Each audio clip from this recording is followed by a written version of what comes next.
अच्छा नाज़रीन कराम, हाँ, सबसे बड़ा मसला तो ये पैदा हो गया कि इलेक्शन का ऐलान हो चुका है कि इलेक्शन हो रहे हैं, निगरान हुकूमत बन चुकी है। लेकिन मसला ये है कि अब भी लोग पूछ रहे हैं कि इलेक्शन कब होंगे, क्या 90 दिन का जो आइन का तकाजा है उसके मुताबिक होंगे, या एक तकाजा दूसरा ये है कि अगर मरदमशुमारी का ऐलान कर दिया गया तो उसके तहत नई हल्का बंदियाँ होंगी और उसके तहत ज़्यादा नहीं बस 2-1 महीने का ताख़ीर हो सकती है। जनवरी फरवरी में या मार्च से पहले पहले इलेक्शन कराना लाजमी होगा ताकि मार्च में सेनेट मुकम्मल हो जाए। कुछ लोग कहते हैं कि शायद इलेक्शन इस वक्त भी मुमकिन नहीं होंगे क्योंकि हमारी जो माशी सूरत हाल है बहुत ही अबतर है, बहुत ही ख़राब है और बहुत से मसाइल ऐसे हैं जिससे बहुत सी आलमी ताकतें जो हैं हमें डिस्टेबलाइज़ करना चाहती हैं। शायद हम इस बात को और तरह से देख रहे हैं, और तरह समझ रहे हैं और हमें अंदाज़ा नहीं हम कहाँ खड़े हैं। इस वक्त गाँव-गाँव करिए जो है लोग बिल फाड़ रहे हैं बिजली के, और बाकी निशानियाँ अपनी जगह छोड़ दीजिए। बिजली के बिल फाड़ने का इस तरह ये कोई सिविल नाफरमानी की तहरीक नहीं है, लेकिन लोगों का एहतजाज है। वो कहते हैं कि हमारी आमदन इतनी जितनी आपने बिल भेज दिए, वो कहते हैं इतनी बिजली हमने खर्च नहीं की जितनी आप हमसे चार्ज कर रहे हैं। वो कहते हैं जो पॉलिसियाँ आपने बनाई होंगी उसी का नतीजा है कि हमें इतने बिल पे करने पड़ रहे हैं। हो सकता है कि इस पर जितने टैक्स लगाए हैं आपने वो उस बिजली के खर्च से कहीं ज़्यादा हैं जो हम खर्च कर रहे हैं।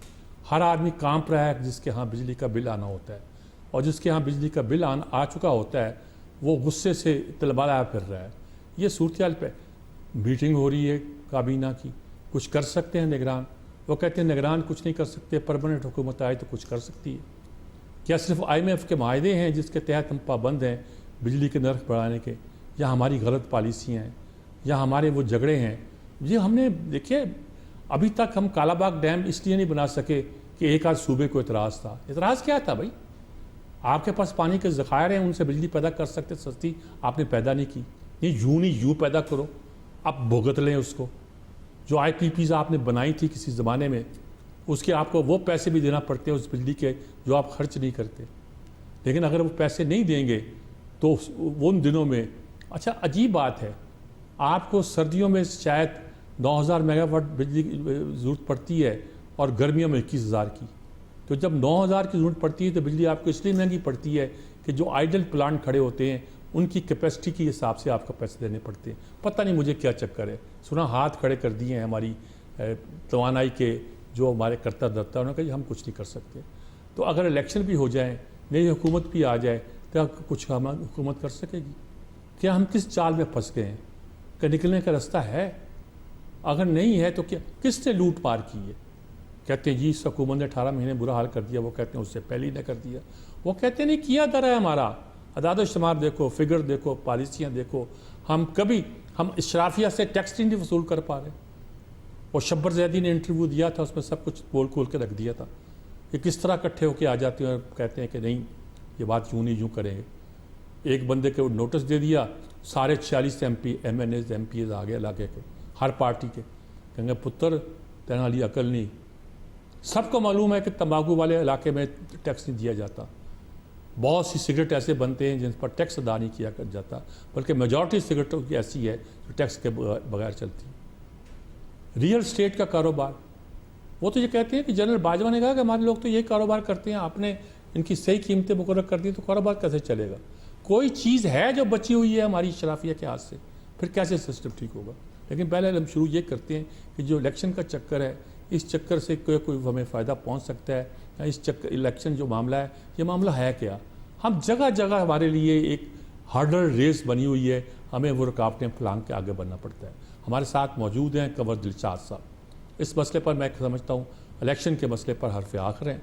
उनकी असल पहचान तो ये है कि वो सेक्रेटरी थे हमारे इलेक्शन कमीशन के, अगरचे आजकल वो मुशीर भी हैं बराए कानून और पार्लियामानी अमूर निगरान वज़ीर आला पंजाब के। ताहिर मलिक साहब हमारे बहुत सीनियर जर्नलिस्ट और बड़े साफ बेबाक किस्म के सहाफ़ी हैं। और आमर खाकवानी साहब से आप सब जानते हैं, उन नौजवानों में हैं बड़ी खुलकर और बड़ी गहराई में जाकर बात करते हैं, वो भी हमारे साथ मौजूद हैं। हम कोशिश करते हैं कि आज की जो सूरत हाल, जो नक्शा दुख भरा मैंने खींचा है, मेरा नक्शा तो इस दुख भरा इसलिए कहा जा सकता है कि बिल 2-1 दिन में आना है और मैं उसके खौफ से काँप रहा हूँ। और इसके ऐसी महफिल से उठ के आया हूँ, एक सरकारी महफिल थी जहाँ बहुत से लोग वो थे जिनके बिल 1-2 दिन पहले आ चुके थे, और वो उसमें गुस्से में भी थे। और मुझे अंदाज़ा है गांव-गांव की खबरें मिल रही हैं कि कैसे पहली टाइम कोई सिविल नाफरमानी की तहरीक नहीं है, लोग एहतजाज कर रहे हैं, वो कहते हैं हम दे ही नहीं सकते बिल ये। तो क्या सूरत हाल बनेगी? मीटिंग हो रही है काबीना की, अब लाहौर में भी आज मीटिंग है, पता नहीं क्या सूरत बनती है। अहमद शाह साहब, ये तो एक तरफ है कि अब बिजली का मसला, ये इलेक्शन का क्या मसला है, कब होंगे, कैसे होंगे, क्या आप कानूनी तौर पर इसको कैसे तज्जिया करते हैं? नहीं जनाब सजाद मीर साहब, आपको इलेक्शन कमीशन पाकिस्तान ने बड़ा अच्छा कदम उठाया है और उन्होंने ये कहा है कि जैसे हल्का बंदियां तो खैर आइन के आर्टिकल 51 और सब सेक्शन 5 की रिक्वायरमेंट है जिस पर इलेक्शन कमीशन पाकिस्तान कानूनी तौर पर पाबंद है, लेकिन हल्का बंदियों के साथ साथ इलेक्शन कमीशन पाकिस्तान जो है इंतखाबी फरिश्तों को भी अपडेट कर रहा है। पहले प्रोग्राम ये था कि 14 दिसंबर को हल्का बंदियों के नोटिफिकेशन के बाद फिर इंतखाबी फरिश्तों को अपडेट करना था। अब जो है फैसला उन्होंने ये किया है चंद रोज पहले कि इंतखाबी जो है इंतखाबी फरिश्ते जो है वो भी साथ साथ अपडेट कर दें और हल्का बंदियां भी मुकम्मल कर लें कि 14 दिसंबर को ये दोनों जो है हल्का बंदियां भी हो जाएंगी और इंतखाबी लिस्टें भी मुकम्मल हो जाएगी। तो और इसके बाद इलेक्शन कमीशन पाकिस्तान जो है 14 दिसंबर के 25 रोज बाद ही तो फिर वो अपना इलेक्शन शेड्यूल जारी करने के बारे में तैयारियां कर रहा है। तो फिर वो इलेक्शन एक्ट तो सेक्शन 57 में इलेक्शन कमीशन को मुकम्मल इख्तियार दिए हुए हैं, तो वो डेट जो है शेड्यूल जारी कर देंगे।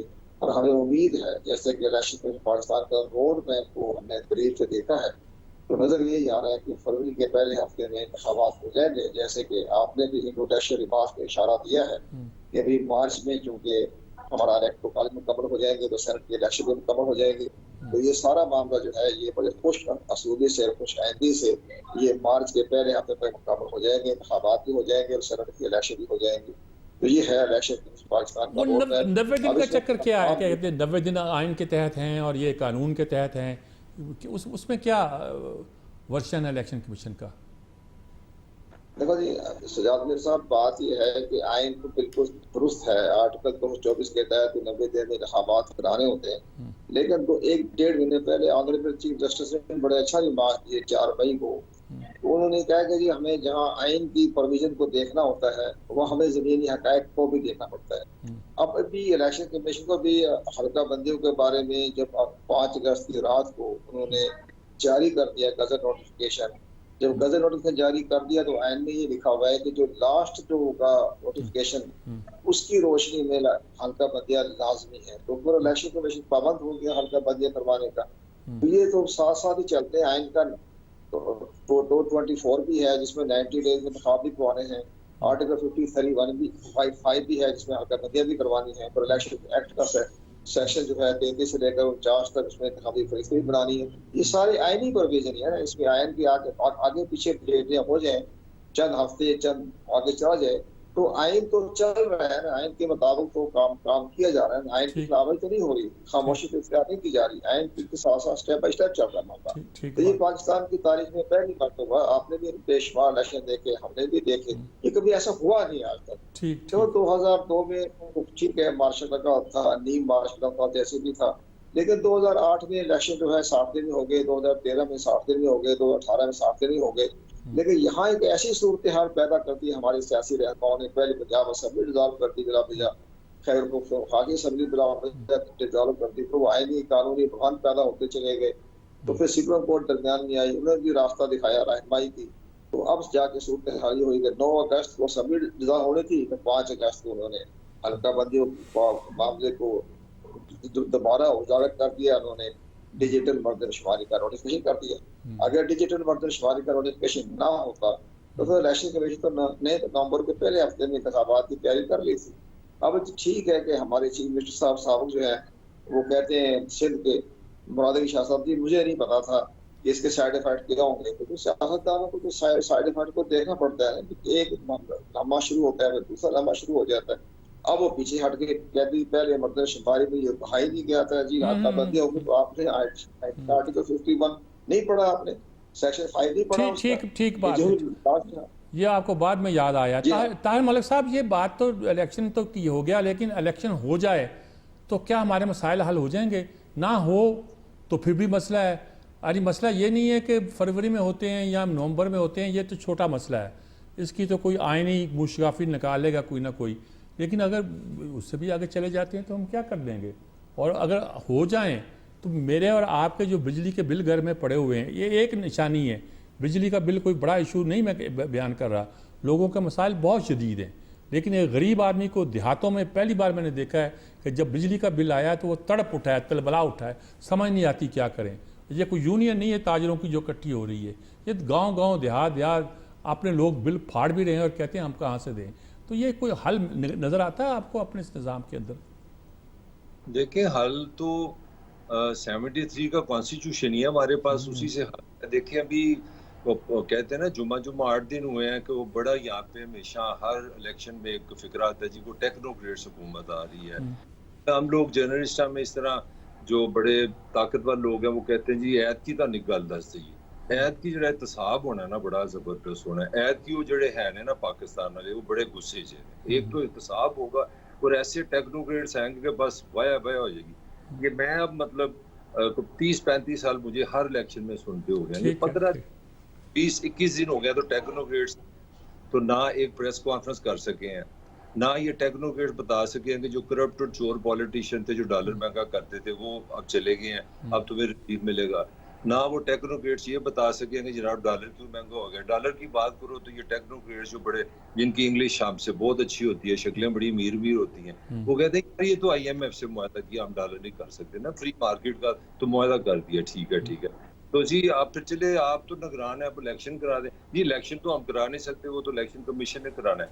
तो मतलब इतनी इस तरह की कॉमेडी से आप दुनिया की 5वीं बड़ी पॉपुलेशन को चला नहीं सकते। आप पहले एक फैसला कर लें कि मुल्क को आइन से चलाना है कि आपने जवाज बना के आर्गूमेंट बना के चलाना है। जो सिविलाइजेशन का तकाजा कि जब आप रूल्स बना लेते हैं तो वो रूल्स होते हैं। अगर 90 दिन का इलेक्शन है, अगर हमने वो इंतखाबी फरिश्ते बनानी है या अगर आपने हल्का बंदी करनी है, मुझे याद है हमारे बुजुर्ग इस तरह करते हैं, जब घर बनाते हैं तो कोई जरूरत पड़ जाए कमरा बनाने की तो वो साहब आते हैं, वो कहते हैं जी महीने में बनेगा। तो हमारे बुजुर्ग कहते थे यार तुम सुबह शाम काम कर दो, 3 इसकी कर दो, 8-8 घंटे 3 इसकी को बना दो, बारी जुम्मे की भी छोड़ दो, द्वार की छोड़ दो, जरूरत बड़ी है, बेटे की शादी करनी है, पैसे ज्यादा दे देंगे, तुम्हारा खाना तुम्हें काम करना है हर सूरत। तो रियासत तो ये तो कोई मतलब उर्दू मीडियम के बहाने आप सीधे अब्बा जी चक्कर आ रहे सन साई जड़ी नस गई है ਅਸੀਂ ਖਾਣੇ ਗਏ सन। This is not that's how you can run Pakistan. आपके 90 दिन के इलेक्शन है, आप इसकी तरतीब करें, जिस तरह भी है जल्दी करें, 24 आवर काम करें, आप इलेक्शन करा दें। ये तो एक मेरा आधा जवाब है। दूसरा जवाब है अगर आप इलेक्शन नहीं कराते तो मैं समझता हूँ पाकिस्तान की सियासतदानों की सियासी जमातों की लॉटरी है, क्योंकि निगरान की जो परफॉर्मेंस जो मैं आपको प्रेडिक्ट करने जा रहा हूँ आप वो भूल जाएंगे। इस क्लास की महंगाई होगी, इस क्लास का डॉलर ऊपर जाएगा, वो बड़ी लंबी कहानी हो जाएगी। इतने के इनके सारे गुनाह माफ हो जाएंगे, सारे गुनाह माफ होंगे। आपको शहबाज शरीफ बहुत अच्छा लगेगा, आपको चेयरमैन PTI बहुत अच्छा लगेगा, आप जिनको सारी जिंदगी जिन पे क्रिटिसिज्म करते रहेंगे आप भूल जाएंगे। तो मैं समझता हूँ 2 बड़ी मतजाद चीजें चल रही है। निगरान जितनी देर रहेंगे पाकिस्तान की एस्टैब्लिशमेंट में प्रेशर आएगा। ठीक बात, ठीक जी। आमिर खाकवानी साहब, ये सारी सूरत हाल आपके सामने है। इलेक्शन मैं तो ये कह रहा हूँ कि अगर फरवरी में हो जाएं या नवंबर में हो जाएं वो बड़ी बात नहीं है, लेकिन खुदा ना खास्ता कुछ उससे लंबे हो जाएं तो फिर एक मसला और तरह का पैदा हो जाता है। ये तो एक टेक्निकल सी बात होगी जिसको हम हल कर सकते हैं, लेकिन मसला पाकिस्तान का हल होता दिखाई देता है। निगरानों के बस की बात नहीं है, निगरानों की बस की बात नहीं तो किसी और के बस की बात है। देखिए मीर साहब, अभी आप पहले बात कर रहे थे, मैं तो ये कहना चाह रहा हूँ कि हमने हमारे यहाँ इससे बहुत कम बात उठाई गई है कि आखिर 90 दिन में इलेक्शन की नौबत क्यों है। अभी कोरगल शाह साहब ने बताया और हकीकत है पिछले 3-4 इलेक्शन सारे 60 दिनों में हो गए। तो जब 12 अगस्त को असेंबली की मुदत पूरी हो रही थी तो 9 को तहरीक करने की सवारें क्यों की गई? ये एक अजीब गरीब ड्रामाबाजी खुद की गई कि 60 दिन की वजह 90 दिन हो, ताकि मकसद आप जानते ही हैं उसका मकसद क्या है। मकसद यही है कि केस और वक्त लेना चाह रहे हैं मियां नवाज शरीफ साहब की वापसी के लिए और उनकी क्लियरेंस के लिए। तो आप देखें ना, 3 दिन पहले असेंबली डिसॉल्व करने की क्या तो 12 अगस्त को असेंबली खत्म होती है, 60 दिन इलेक्शन होते, अक्टूबर में इलेक्शन हो जाते सिंपली। फिर मरदमशुमारी बिल्कुल आखिरी वक्त में अप्रूव कराने की जरूरत थी। वज़ीर-ए-आला सिंध ने या पाकिस्तान की उस पार्टी का भी मुतालबा कि 90 दिन में इलेक्शन किए जाए, तो अजीब व गरीब मजाक है और ढोंग है और ड्रामा है। क्योंकि ये बार बात की जा रही थी कि मरदमशुमारी अगर कौंसिल ऑफ कॉमन टेस्ट से अगर अप्रूव हो गई तो कॉन्स्टिट्यूशन फाइनेंशियली इनको इलेक्शन कमीशन बाउंड हो जाएगा कि इसके मुताबिक इलेक्शन कराए, और फिर ज़ाहिर है 3-4 महीने के हल्का बंदियों का आएगा होगा, और कम से कम 6 महीने की कहानी है। तो अगर वज़ीर आला सेंध उस पर साइन ना करते सिंपली, तो ये होना ही नहीं था। तो और ये बात बार बार आ चुकी थी, ये बात ही बड़ी अजीब है कि मुझे पता नहीं था। वो कहते पता नहीं था, अखबारों में, टीवी में, डाक में, हर जगह ये बात हो रही थी कि अगर ये मर्दमशुमारी अप्रूव हो गई तो उससे इलेक्शन 3 महीनों में नहीं हो सकेगा। तो ये सियासी ड्रामे हमारे यहाँ, ये खुद जानबूझ के सियासतदानों ने इसको डिले किया। अब अगर मुझे इसको खुशी हुई है जो गौरव शाह साहब ने कहा है कि ये इंतखाबी साथ जो फरिश्ते अपडेट करने का भी साथ ही इन्होंने इलेक्शन कमीशन कहा कि जो पहले दिन कहा दिया था कि 14 दिसंबर तक हल्का बंदी होंगी, फिर वोटर लिस्ट अपडेट करने के लिए 2 महीने ले लेंगे, और ये फिर जाके मई की कहानी चलेगी। अब तो मतलब जो फरवरी में इलेक्शन हो जाएगा, देखिए इलेक्शन हल नहीं है, मतलब उस तरह का हल है कि हल तो पाकिस्तान का है ही नहीं। माशी मामला मसाइल जो है कि 15, 20, 25, 30 साल की जो गड़बड़ की है सबने की है, टैक्सेस में और हर जगहों में, सिस्टम में, यानी बड़े मेजर किस्म की गलतियां हुई पड़ी हैं, ब्लंडर्स हुए पड़े हैं, और उन सबको ठीक करने में टाइम लगना है। लेकिन हल की इब्तिदा हो जाएगी, मतलब पोलिटिकल स्टेबिलिटी हो जाएगी। लेकिन ये बात जरूरी है, इलेक्शन में भी जरूरी है कि तहरीक पाकिस्तान, तहरीक इंसाफ को उसमें हिस्सा लेने का मौका मिले, और चेयरमैन पीटीआई को भी मौका मिले कि मतलब उसे जबरी तौर पर न रोका जाए। अगर अदालती या कानूनी रिलीफ मिलता है तो उनको आने दे जाए। इलेक्शन ऐसा हो कि यानी फेयर एंड फ्री भी हो, और उसमें तमाम पॉलिटिकल पार्टीज की शमूलियत हो, ताकि उसके बाद पॉलिटिकल स्टेबिलिटी हो ना। जब एक पॉलिटिकल स्टेबिलिटी हो जाएगी, एक मजबूत, एक स्ट्रांग हुकूमत बन जाएगी, जिसकी काफी इम्कान है बन जाए, तो फिर मतलब अमल तो शुरू होगा ना आगे चीजें ठीक करने का। आगे काफी इन्होंने प्लान किए हुए हैं। लेकिन ये भी एक बहुत बड़ा सवाल है कि क्या इलेक्शन के बाद एक मजबूत हुकूमत बन जाएगी? ऐसी हुकूमत जो एक शफाफ इंतखाबात के नतीजे में आई हो सामने, और जिस पर सबका भी इतबार हो, ये बहुत बड़ा सवाल है। लोगों के मसाइल बहुत संगीन हैं, लोग बहुत तपे हुए हैं और लोग तंग हैं। ये ऐसा नहीं है कि कोई थोड़ी सी महंगाई का बोझ पड़ गया है लोगों पर, लोगों की कमर तोड़ दी है इस सारी ने। इस पर गुफ्तगू करते हैं, एक वक्फे के बाद हाजिर होते हैं दोबारा।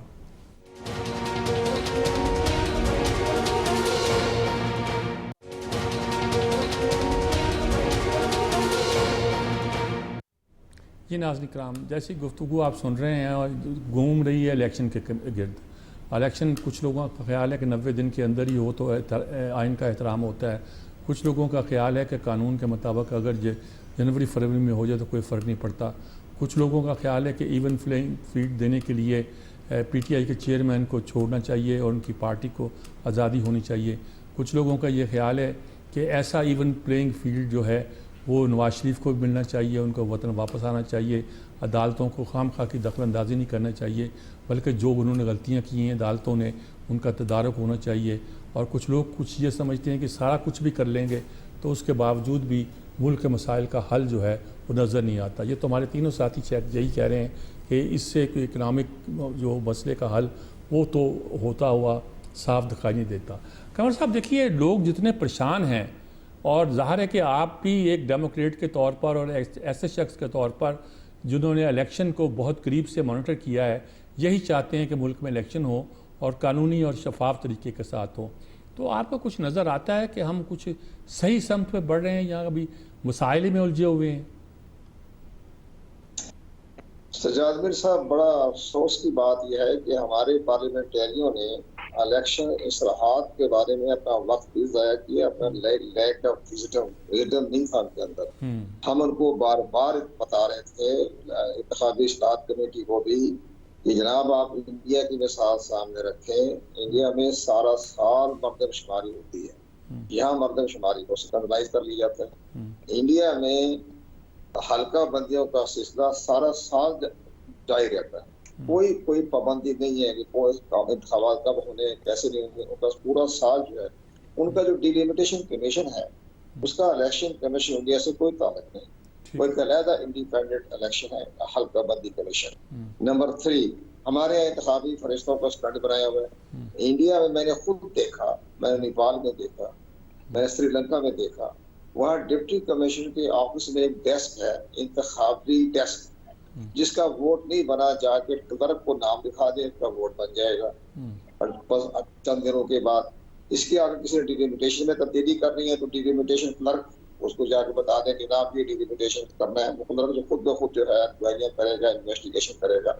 यहाँ हमारे यहाँ इतने बड़े बड़े इदारे और फिर भी इसके बाद उसको कंट्रोवर्शियल, हमने बार बार कहा कि ना इंडिया का पूरा सेटअप हमने को दिया, पूरा तरीका कार बताया।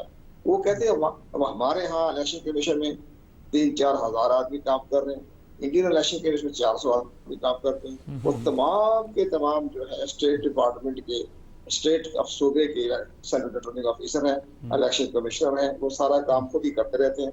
इलेक्शन कमीशन का कोई ताल्लुक नहीं। ये सारे खुद ब खुद इलेक्शन के अंडर तो है, लेकिन एक इसको इतना हवा नहीं खड़ा किया हुआ जैसे हमने खड़ा कर रखा है। डिलिमिटेशन, मर्दमशुमारी, ये सारे मामला, वहाँ कोई ऐसा सिलसिला नहीं है। वहाँ एक लग बैठा होता है, वो ठीक बात है, लिस्ट तैयार करता रहता है। वो सारा फार्मूला अपने डाक साझेदार को दिया, शायद हमको दिया, तो पैसे मासी नहीं हुए। और उनका अपने एक एजेंडे हैं, उनकी अपनी सोच है कि जी हमें स्टॉक को गोदाम बनाए रखना है, चक्कर दिलवाए जाने हैं, डिलिमिटेशन के चक्कर में फंसाना है, इंतखाबी फरिश्ते के चक्कर में फंसाना है, ये सारा उसके मामले में सारा काम करते रहते हैं। इसलिए मैं कह रहा हूँ कि जनाब ये कोई हल्का बंदियां, ये इंतखाबी फरिश्तों कोई पैसा मसला नहीं है, ये बड़ा सादा सा मसला है। इसको आप अच्छे तरीके हमने इसको उलझा दिया है, उलझा दिया जी। ताहिर मलिक साहब, ये बात ठीक है जी, फरमाए जनाब कंवर साहब। कंवर साहब आप कुछ कहना चाह रहे थे शायद? वो आप कुछ कहना चाह रहे थे? जी बताएं। जी आप खैर बात हो गई। अच्छा ताहिर मलिक साहब, आप क्या, अब देखिए इलेक्शन के बारे में ये बताया कि इसको भी हमने उलझाया हुआ है, और बाकी जो हमारे मसले वो तो उलझे हुए हैं। जहाँ तक मेरी इत्तला है, कल आपकी जो पावर और इनकी मिनिस्ट्री है, उनके लोगों ने हाथ खड़े कर दिए हैं कि हम कुछ नहीं कर सकते। वैसे तो निगरान कुछ नहीं, लोगों के मसलों का हल कैसे निकलेगा? ना इलेक्शन से निकलता है, और इलेक्शन को हमने उलझा दिया है, और इस तरह उलझाया है कि जिसकी ज़रूरत नहीं थी, और बाकी मामले तो ऐसे उलझे हैं कि जिसका कोई हल दिखाई नहीं देता। कुछ नज़र आता है आपको कुछ? देखिए, नजर तो चीज़ें तो बिल्कुल रैशनल है, बिल्कुल नंगी है। वो अगर हमारी रियासती इदारे और हमारे पॉलिटिशियन अगर मीडिया को नहीं समझ आ रही, मेरा ख्याल है हमें एंटाइटलमेंट ही नहीं मिलनी चाहिए कि हम 2030 में रियासत है, एक मुल्क है। बड़ी सिंपल बात है, जिसपे मेरे ख्याल में आप कोई मैं करेगा। मेरा एक बड़ा सिंपल सा सवाल है कि आप 73 कॉन्स्टिट्यूशन आया, उसमें पहले तो निगरान नाम की चीज ही कोई नहीं थी। वो 77 का भुट्टो का केस हो गया, तो फिर ज़ियाउल हक को आइडिया आ गया कि नहीं, ये निगरान होने चाहिए। हालांकि ये फेलियर था रियासत का अपना, कि वो रियासत एक फेयर इलेक्शन नहीं करा सकती। हमने बीमारी के लिए नई बीमारी बना दी कि निगरान हुकूमत बना लो। For what? एक दुनिया का रियासत है, 18,000 अरब पे चलती है, और उसमें और बोझ डालो कि जी इलेक्शन कराने के लिए नए लोग आएंगे, और साथ ये भी कहते हैं कि इलेक्शन कमीशन जो है वो आईनी एक इदारा है, वो इंडिपेंडेंट है।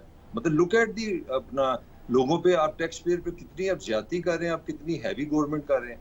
दूसरी बात, जो असल क्वेश्चन है, मेरे ख्याल में मसाइल हैं, वो सारी जो चीजें आप कह रहे हैं, हमारा जो सवाल है वो इतना अजीबोगरीब हो गया कि पाकिस्तान का दानिश्वर भी ये सवाल कर रहा है जी कि हमारे पास सोल्यूशन है कि नहीं है सोल्यूशन है। तो सर उसका सिंपल सा जवाब है, इंसान ने 7,000 साल में अभी तक जो सीखा है, मैं उससे इसमें कम्युनिज्म भी है, इस्लाम का भी स्कूल ऑफ थॉट है, बाकी भी हैं, जो छोटी मोटी जो वेस्टर्न डेमोक्रेसी है वो ये कहती है कि अक्सरियत जो फैसला करती है ना वो अच्छा होता है। आप फ्री इलेक्शन पाकिस्तान में मुझे पहले इंश्योर कर दें, फिर आगे चलते हैं। आप अभी तक एक फेयर और फ्री इलेक्शन नहीं ला सके दुनिया की। मेरे लिए पाकिस्तान जो सरकारी मुलाजमीन अगर गिनेंगे ना, तो एक रियासत स्ट्रक्चर जिसको बोलते हैं ढांचा, ये दुनिया का सबसे हैवी ढांचा होगा। PI सबसे ज्यादा मुलाजिम है, वापटा में सबसे ज्यादा मुलाजिम है, रेलवे में सबसे ज्यादा मुलाजिम है, अंबार लगे हैं लोगों के। मगर क्या है, रियासत की प्रोडक्टिविटी क्या है, एक फेयर इलेक्शन नहीं कराते। अब सिंपल 1 मिनट में मैं अपनी बात करना चाह रहा हूँ। जब आप रियासत का काम ये है कि उसके इदारों का काम है कि वो सिर्फ एक चीज इंश्योर करें कि आज के बाद पाकिस्तान में जो हुकूमत बनेगी वो अवाम की मर्जी से बनेगी। ये है वेस्टर्न डेमोक्रेसी, लोगों के वोट से हुकूमत बनेगी और उसकी परफॉर्मेंस से वो रिजेक्ट होंगे। आप ये देखें कितनी समझदार पॉलिटिकल पार्टीज और सारा जो निज़ाम है कितना एक दूसरे के लिए हेल्पफुल है। इन्होंने 75 साल से वो इतना अजीब गंद डाला हुआ है, आज तक समझ ही नहीं आई। एक प्राइम मिनिस्टर वोट से आया, वो वोट से 24 जा चुके। तो मेरे ख्याल में जब आप फाउंडेशन बुनियाद ही ठीक नहीं बनाएंगे तो उससे फिर निकलेंगे। सीधी बात है, ये रियासत को ये फैसला करना होगा 2023 में कि क्या पाकिस्तान में हमने वोट को वोट से हुकूमत बनानी है और परफॉर्मेंस से निकालनी है, तो फिर देखेंगे आप इन सारे पॉलिटिशियन पे प्रेशर आ जाएगा कि हम जिंदा नहीं रह सकते। ये जिंदा इसीलिए रहते हैं कि इनको पता होता है कि 25-26 महीने के बाद एक हमारी हुकूमत खत्म हो जाएगी, फिर हमने रोना पिटना शुरू कर देना। ठीक ठीक बात जी। आमिर खाकवानी साहब, 25-26 महीने के लिए और उसके बाद रोना पीटना हम सब कुछ करते हैं, और आखिर में ये होता है कि हम तो खुश व खुरम घर चले जाते हैं, आवाम रोते पीटते रह जाते हैं। क्या क्या फिर रास्ता क्या दिखाई देता है आपको? मैं ये कह रहा था कि ये तो एक अलग बहस है ना, निगरान हो या नो, अब निगरान है और इन्होंने रहना है अगले 4-5 माह का, मतलब फर्जी तक तो लग रहा है। तो मैं ये कह रहा हूँ कि हल जो मेरे समझ आता है ना 3-4 चीजों पे, ये बड़े फैसले कुछ कर सकते हैं, ऐसे फैसले जो आवाम को भी यानी कुछ हद तक तो लोगों के एक तकलीफ बेबसी उसमें कमी आएगी। जिस तरह बिजली का चल रहा है कि कम से कम ये तो कर दें कि फ्री यूनिट जो है कोई भी इस्तेमाल नहीं करेगा, चाहे वो कोई जज हो, ब्यूरोक्रेट हो, टॉप ब्यूरोक्रेट हो, सदर हो, वज़ीर आज़म हो, कोई जनरल हो, वापडा का अफसर हो, वापडा का आम मुलाजिम हो, कोई भी हो, कम से कम मुफ्त बिजली है, मुफ्त पेट्रोल है, ये तो काम कर सकते ना। इसके लिए निगरान हुकूमत को कोई सियासी सपोर्ट नहीं चाहिए, बल्कि इस काम से ही इनको बड़ी पैमाने पे पब्लिक सपोर्ट मिल जाएगी। कम से कम ये जालमाना ये काम, ये 2 काम तो करे ना। और तीसरा काम जिनको कर सकते हैं, देखिए शफकत जैदी का भी आपने शफकत जैदी साहब का इंटरव्यू का हवाला दिया, उस पर तो सियासी दबाव होता है ना। उन्होंने मुल्तान के साउथ पंजाब के एक जमींदार को नोटिस दिया तो 45 MLA आ गए, और आपने नसरुल्लाह खान दरेशक साहब का वो जुमला भी कोट किया जो उन्होंने कहा कि तुम अभी बच्चे हो। लेकिन निगरान हुकूमत तो ये कर सकती है ना, ऐसे लोगों को नोटिस जारी कर सकती है। अगर तंबाकू के टैक्स में अगर फाटा के सेनेटर आ गए तो अब निगरान हुकूमत में कोई दबाव नहीं है ना।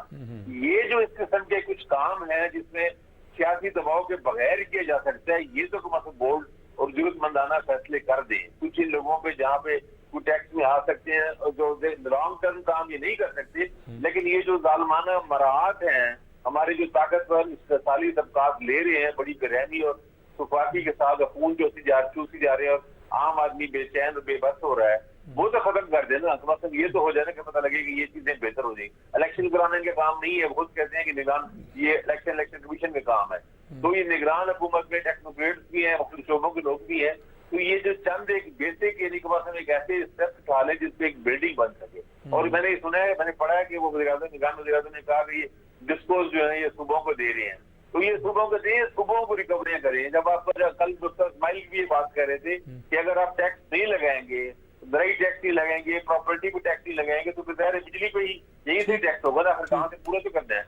तो जो टैक्स हो सकते हैं, जो हो सकते हैं वही कर दें। ये बोल्ड काम कर देंगे तो ये 3-4-5 माह के अंदर जो काम अगर ये कर देते हैं कुछ, तो ये तारीख में इनका एक नाम आ जाएगा और ये एक बुनियाद डाल दी जाएगी। तो मेरे ख्याल है इस पे कंसेंसस पैदा करें। इस मुल्क में किसी को भी न फ्री बिजली मिले न फ्री पेट्रोल मिले। तमाम सरकारी मुलाजमीन हो, चाहे वो ऊपर से टॉप से 22वें ग्रेड से नीचे तक, और हर किस्म के सिविल मिलिट्री हर जगह पे वो मामला भी बिल्कुल। मेरा ख्याल है हमारी जो इसमें सारे हमारे जो कायदीन है सिविल मिलिट्री, उनको भी इसमें इत्तेफाक होगा, इत्तेफाक की राय पैदा हो जाएगा। ये ऐसा मुश्किल काम नहीं है कि जो किया जाए कोई रुकावट बने उससे। तो ये कर दे, सियासी दबाव नहीं है, ये काम तो कर गुजरे ना। ठीक बात है। मेरा ख्याल में अच्छी स्कीम है कि जो काम किए जा सकते हैं वो तो कर दें। इतने मुफ्त की बिजलियां खर्च होती हैं, पेट्रोल खर्च होते हैं, गाड़ियां खर्च होती हैं, आप हाथ नहीं डाल सकते। कुछ ऐसे देखिए ना मिसालें दी हैं, शफकत जैदी ने दी हैं और लोगों ने दी हैं, और बहुत से हमारे इंटरेस्ट ग्रुप पैदा हो चुके हैं। इनको ख़त्म करने के लिए तो हम इक़दाम कर सकते हैं, आप पे तो दबाव नहीं आएगा तो क्या फ़र्क पड़ता है, 3 महीने 4 महीने के बाद आपने जाना है। तो मेरा ख्याल में इसके बारे में सोचना चाहिए। एक वक्फा लेते हैं, वक्फे के बाद हाज़िर होते हैं।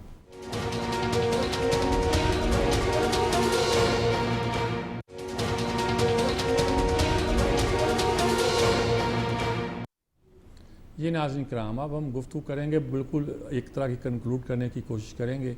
जब नक्शा सारा आपको समझ आ गया कि हम किस उलझन में फंसे हुए हैं, किस दलदल में फंसे हुए हैं, निकलने का रास्ता क्या हो सकता है। तो मेरे ख्याल में ताहिर मलिक साहब, मैं आपसे सबसे पहले पूछता हूँ कि क्या आपको दिखाई देता है कि कुछ जो अगर जिससे बॉटम लाइन कहते हैं, अगर पूछी जाए, अगरचे आपकी हर बात बॉटम लाइन ही होती है, पूछी जाए तो क्या आप नताइज क्या निकालेंगे, क्या किया जाए? फेयर एंड फेयर इलेक्शन करा दिए जाए बस, और कोई हल ही नहीं है। जो अभी अपना खाकवानी साहब हाल बता रहे थे, मेरे ख्याल में वो तो फिर इसका मतलब है कि आप आइन का भी बिलीव नहीं करते, फिर सिस्टम पे भी बिलीव नहीं करते।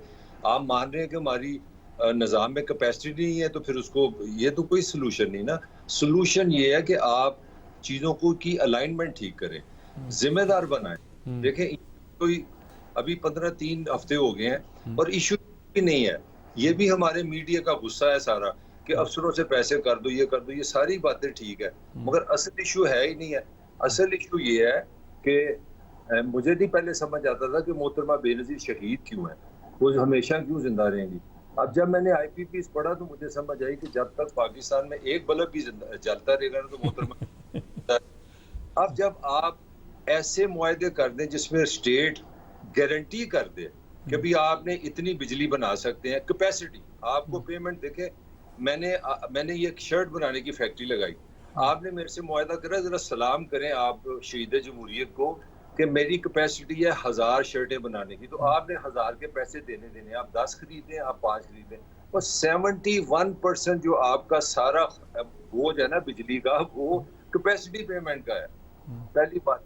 दूसरा, आप गोल्ड मेडल दें इस रियासती स्ट्रक्चर को, नवाज शरीफ को, बेनज़ीर को, जनरल मुशर्रफ को सामने खड़ा करके उनको सलूट करें, उनके पहुंच में कि यार क्या $1 बिलियन आइडिया है कि आपने एक गरीब मुल्क के लिए बिजली बनाने का जो मंसूबा बनाया है वो डॉलर में बनाया है। अब डॉलर में तेल खरीदें, डॉलर में आपके पास लोकल कुछ चीज नहीं थी, आप उनको पहले निपटें जिन्होंने कालाबाग डैम नहीं बनाने दिया। तो वही बात है ना, वहां पे भी ड्रामा देखे। जनरल ज़िया की खूबसूरती देखे, वो कह रहा है मैं डैम इसलिए नहीं बना सकता कि एक सूबा मेरे खिलाफ इसके ओपिनियन खिलाफ है। चारे सूबे कहते हैं काका तू कौन है, हुकूमत किस तरह कर रहे हैं, वो उसका कंसर्न नहीं है कि तुम पाकिस्तान में हुकूमत नहीं कर सकते। ठीक, दाल साहब बिल्कुल ठीक है जी। कंवर दिलशाद साहब, क्या आप क्या फरमाएंगे इस मामले में? जरा मैं तो लास्ट वर्ड मैं तो सारा बता दिया कि इलेक्शन तो ठीक ठाक हो जाते हैं, लेकिन हमारी सियासी जमातें जो शिकस्त खा जाती है वो इलेक्शन को तस्लीम नहीं करती। पहले वो अपना माइंड सेट करें अपने आप। दुनिया भर में इलेक्शन होते हैं, कहीं ना कहीं बेकायदगी होती रहती है, तो ये नहीं होता कि पूरा सिस्टम ही कहीं फ्लॉप हो गया। आपके तमाम मुल्क भर में इलेक्शन हुए, 70 में भी हुए। हाँ, 77 में गड़बड़ हुई थी, जिसकी बना पर मार्शल लगना पड़ा, लेकिन बाकी जितने भी इलेक्शन होते रहते हैं बेकायदगी तो होती रहती है। अभी 2013 के इलेक्शन में बेकायदगी का बहुत बड़ा बेकायदगी हुई, तो चीफ जस्टिस पाकिस्तान की सरबराही में फैसला हो गया कि नहीं, बेकायदगी बेजाबती हुई है, कोई रिगिंग नहीं हुई, कोई प्लान नहीं थी, कोई मनज़म धांधली नहीं थी, तो उन्होंने अपना दे दिया नेटवर्क के, आप इस अंदाज से काम करें।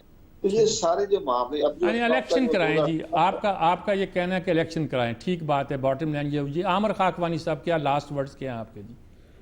जी बिल्कुल ठीक बात है, इलेक्शन करवाएं और इलेक्शन में तमाम सियासी जमातों की शमूलियत हो, खासतौर पर तहरीक इंसाफ की, क्योंकि बहरहाल उसके बाद एक बड़ी पब्लिक सपोर्ट है। अगर वो नहीं होगा तो डिस्टेबिलिटी रहेगी। इलेक्शन में ये बहुत जरूरी है कि तमाम सियासी जमातों की शमूलियत हो और फेयर एंड फ्री इलेक्शन हो और टाइम पे इलेक्शन हो जाए, कम से कम फरवरी तक इलेक्शन हो जाए, फिर हुकूमत की छोड़ दिया जाए। और मेरा ख्याल है जब हम जमहूरियत की बात करते हैं तो हमें वोटर के फैसलों को तस्लीम करना चाहिए और वोटर को उसकी समझदारी और समझ में भी शक नहीं करना चाहिए। उन्हें अपना फैसला देने दें, जिसको जितवाते हैं उसको। जी ताहिर मलिक साहब, आप कुछ कहना चाह रहे हैं? शायद मेरा ख्याल है जो सारे दोस्तों का ओपिनियन 100% है। मेरे ख्याल में ये आप पाकिस्तान के वोटर पे ट्रस्ट करें, उसको रिस्पेक्ट दें और उसको फेयर चांस दें, फिर देखें दोबारा। ठीक है, बिल्कुल ठीक है। वोट को इज्जत दे तो एक जमात का नारा भी है, और वैसे सब जमातें इसे बिलीव करती हैं कि हमें अपने वोटर का राय का एहतराम करना चाहिए, और जमहूरियत का मतलब यही होता है। अगर हम जमहूरियत पर यकीन रखते हैं, अगर हमारा ख्याल है कि जमहूरियत ही हमारे मसाइल का हल है, तो हमें उस पर अमल करना चाहिए। ये सिर्फ हमारे आइन का तकाजा नहीं है, बल्कि हमारे उस सोच का तकाजा भी है जिसके ज़ोर पर हम समझते हैं कि पाकिस्तान आगे बढ़ सकता है। इजाज़त चाहता हूँ। अल्लाह हाफ़िज़।